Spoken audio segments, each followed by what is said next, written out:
It is just past 7 in the evening in New York City, and the winter light has long faded from the skyline.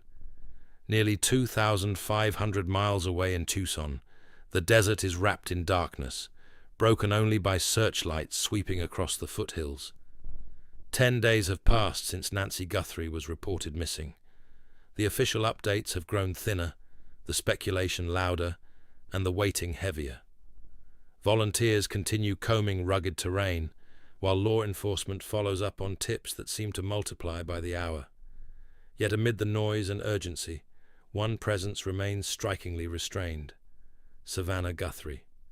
She has not rushed in front of cameras daily. She has not flooded social media with emotional appeals. Instead, she has chosen her moments carefully, speaking sparingly and with visible composure.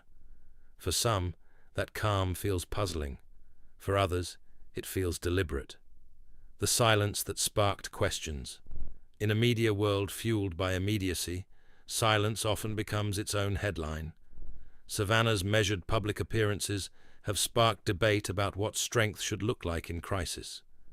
Viewers accustomed to raw emotion have wondered why her voice does not break more often, why her posture remains steady, why her words are so precise. But those who have worked closely with her suggest this composure is not indifference, it is discipline. Over years in broadcast journalism, she has learned to separate personal emotion from public responsibility. The cameras, after all, do not soften for private pain, they magnify it. Her restraint appears rooted not in coldness, but in training, both professional and deeply personal. And that personal history, as described by colleagues, offers context for the way she is navigating this moment under a relentless spotlight. Anderson Cooper breaks his silence. This week, longtime colleague Anderson Cooper quietly shared reflections in a private conversation with trusted peers. Known for his steady presence on CNN, Cooper has reported from war zones, disaster sites, and political flashpoints. He understands what it means to stand in chaos while keeping your voice level. In his remarks, he did not sensationalize Savannah's response. Instead, he contextualized it. He spoke about years of observing her off-camera, moments between segments, backstage at joint events, quiet conversations during long campaign cycles.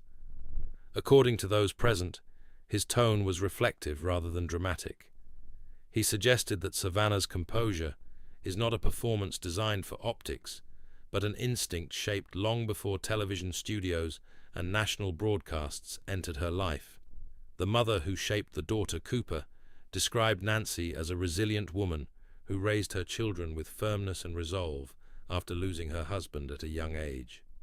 In a city like Tucson, raising 3 children without a safety net demanded endurance. That endurance, he implied, became part of the family's language of love. Strength was not optional, it was survival. Emotional restraint was not suppression, it was strategy. Savannah grew up learning that composure could steady a room and that steadiness could protect a family. Cooper suggested this upbringing instilled in her the belief that vulnerability belongs in private spaces, not public arenas. It is a philosophy many children of hardship inherit. Keep going, handle it, move forward. In moments of crisis, people often return to their earliest lessons. For Savannah, that lesson appears to be clear. Stand tall, even when your knees feel unsteady. The professional mirror of personal discipline. Savannah's career in journalism mirrors those early teachings. As co-anchor of Today on NBC News, she has built a reputation for clarity and control. Live television demands structure. There is no space for spiraling emotion when the clock counts down and producers speak into your ear. Cooper reportedly noted how naturally Savannah organizes her thoughts, even in moments of stress. When she addressed the public about her mother, she followed a careful rhythm. Gratitude first, context second, resolve last. That structure did not appear accidental. It resembled the cadence of a seasoned anchor delivering complex news. In this way, Her personal crisis unfolded through the same disciplined framework she has used to report countless others. The boundary between journalist and daughter blurred, but it did not collapse. Reading between the lines of strength observers sometimes equate visible emotion with authenticity. Yet authenticity can take quieter forms. Cooper suggested that Savannah's steadiness may conceal, rather than contradict, deep feeling. Those who know her personally describe warmth, humor, and tenderness away from the camera. They point to the way she interacts with her own children, encouraging open emotion and validating tears. That gentleness suggests she is not incapable of vulnerability.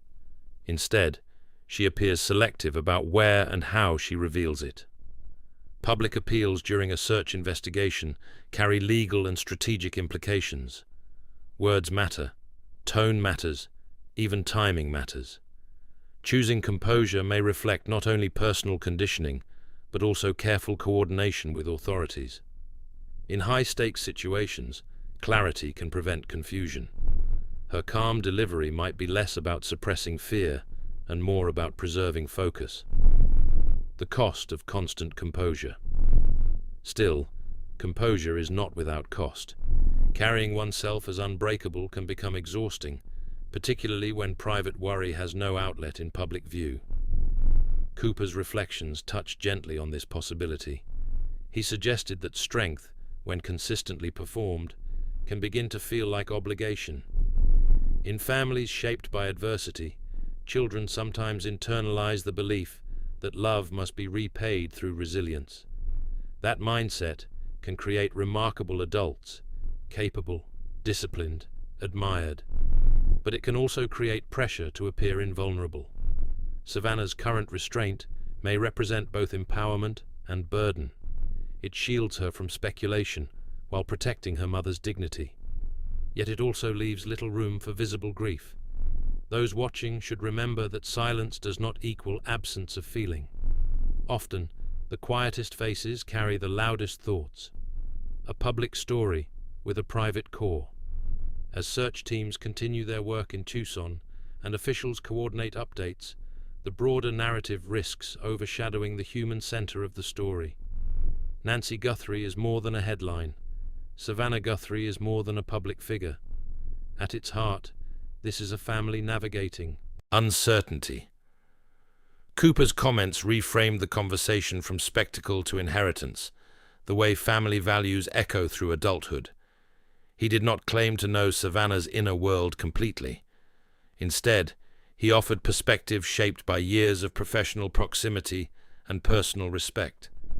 His hope, shared quietly, was that when this ordeal ends, space will exist not only for relief, but also for rest. Strength can guide a person through crisis, but healing often requires softness afterward. Holding space for hope. Tonight, as searchlights sweep across the Arizona foothills and newsrooms prepare the next update, the public watches and waits. In New York and beyond, viewers replay Savannah's measured statements, perhaps hearing them differently now. Composure can be armor, but armor does not mean absence of love. It may simply be the way love was first taught. If Nancy returns home safely, the reunion will carry more than relief. It will carry the quiet hope that strength and tenderness can coexist without condition. And if Savannah one day steps forward with tears instead of poise, that too will be strength. For now, patience and compassion are the most meaningful responses. Behind every steady voice is a human heart, beating just as urgently as our own.